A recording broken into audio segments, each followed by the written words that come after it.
সরাসরি ইন্দ্রজিৎ মণ্ডলের বাবা রয়েছেন আমাদের সঙ্গে, আমি কথা বলবো। এর আগে মাননীয় মুখ্যমন্ত্রী তিনিও জানিয়েছেন যে কোথাও গিয়ে ইচ্ছাকৃতভাবে টাইটেল দেখে খুন করা হয়েছে। আপনারা কি সেটাই মানছেন? কারণ ইতিমধ্যে লাহিক আলী গ্রেফতার হয়েছে।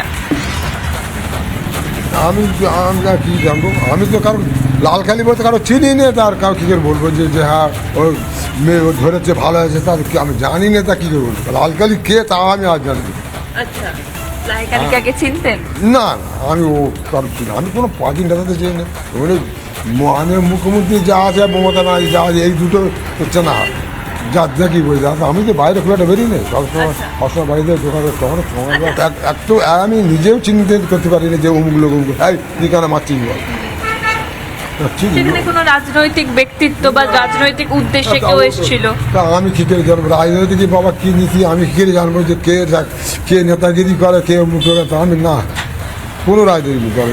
ইতিমধ্যে যে ঘটনা ঘটে গিয়েছে, যে উস্কানিমূলক ঘটনার জন্য সেদিনকে এরকম ঘটনা ঘটেছে, তার জন্য লাহিক আলী গ্রেফতার হয়েছে, আপনারা কি খুশি?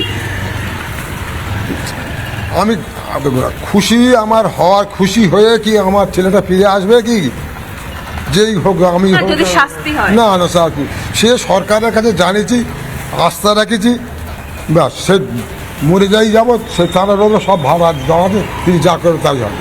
অভিযোগের ভিত্তিতে গ্রেফতার করা হয়েছে লাহিক আলীকে, কিন্তু যদি তিনি দোষী প্রমাণিত হয় তাহলে কি সাজা চান আপনারা? তার কি সাজা সে দেবে, যে অন্যায় করবে সে সাজা পাবে, এই সোজা গল্প কথা।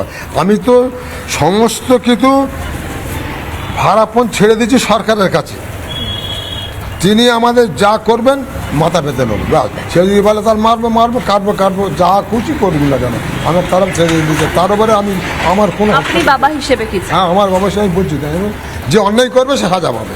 তো এখানে আমি কী আর বলবো, সে সরকারের কাছে ছেড়ে দিয়ে সরকার তার ব্যবস্থা করবে।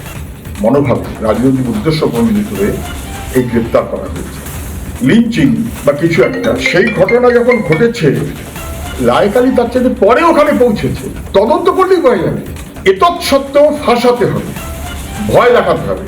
সরকার ভয় পেলে যেখানে যেরকম ভয় দেখাতে হবে, তার মতন করে এসব কাজ করা হয়েছে। বরং সবাই জানেন ওখানে পুলিশের ঘেরাটোপের পর লাহিক আলী গেছেন খাওয়া।